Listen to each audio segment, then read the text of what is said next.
Hi, my name is Charity Berkland, and last year on Christmas Eve, December 24th, 2017, my husband, Stephen Berkland, passed away from a heart attack. It was sudden. We had zero indications that anything might possibly be wrong with him. He didn't have high cholesterol. He didn't have any kind of chest pains or any kind of major anxiety or stress leading up to that day. We were actually having pretty much the greatest Christmas Eve that we'd had in a long time. We were surrounded by family. He woke up that day and played a few hours of video games, which I joke now that he had a pretty awesome, close to perfect last day here on this earth because he was able to play his video games and I didn't complain about it, which was rare.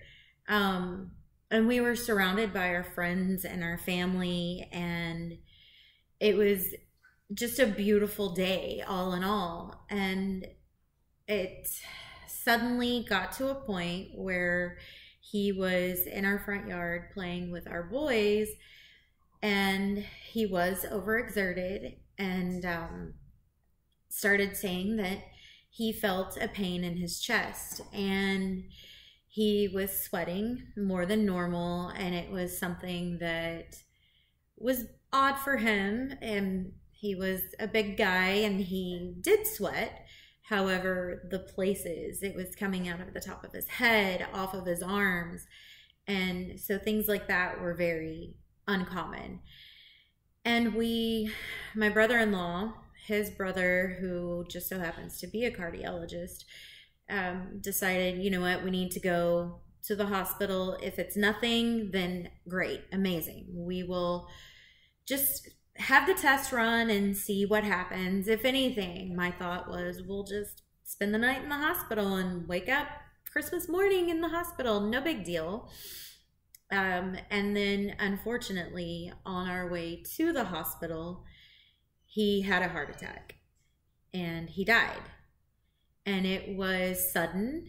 It was life altering. It was something that floored not just me, but our boys and our tribe of family and friends. And he touched so many lives that the death of Stephen Berkland did not come lightly to our circle of people. However, I hope that by sharing my story, sharing my family's story, it is tragic. We lost him, a very larger than life personality. We lost a man that would find the good in the worst situation. He was able to make jokes and be kind and find humor in even our struggles. You know, we were selling our home. We were planning to move to be closer to family, closer to his job. And he just found humor in everything. And I hope that by sharing our tragic story, that it will help another family out there. If you or your family member, your husband, your wife, your brother, your sister, your best friend, anyone has any kind of genetic heart problems, please push to have them checked. Push to encourage people to make healthier lifestyle choices. Choose the healthier meals occasionally. Choose to get out and walk. Go for a walk. Embrace your family. Cherish every single moment that you have with them, because our family has learned that you can have it all changed in an instant. And it hurts. It's painful. We have had so many struggles this year where we have felt lonely. We have felt a huge void in our life. And it's very unfortunate, but I hope that we can bring some kind of awareness to taking care of your heart, taking care of your health, and more importantly, cherishing every single moment that you have with your friends and family, because in a split second, it can all be ripped away and you have no control over that. The only thing that you do have control over is being there, being present, and opening up and saying, I'm concerned for you. I want you to be healthy. I want you to be here for the long haul. I want to grow old with you. And also knowing that, you know what, sometimes the growing old together doesn't happen. As sad and unhappy as that has made me, I do know, because I have for the past 11 months, I have survived. I have made it without the man that I thought I would grow old with. And I have found a strength in me that he always saw, that he told me was there, and I couldn't see it. I couldn't believe it. I did not think that I had this undeniable strength. And the day that he died, I found it. It came out, and I am here to say that even in the most tragic moments, even in the biggest heartbreaks, you can make it. And if you are concerned, then express that. Say that. Say, I want you to be around. Please, let's have this checked.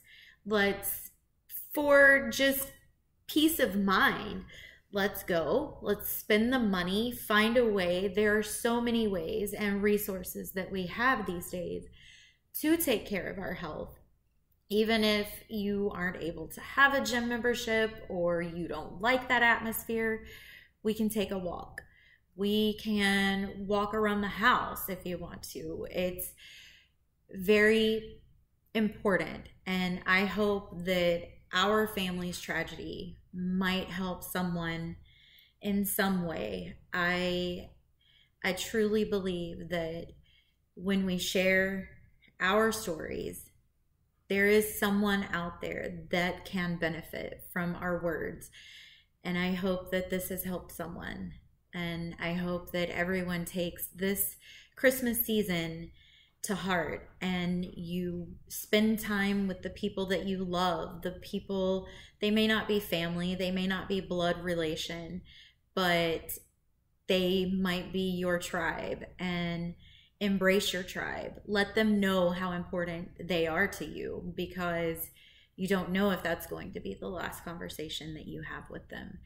So I hope that this has helped. I don't know, but Merry Christmas, and the Birkelands are surviving and we're making it, and you can too.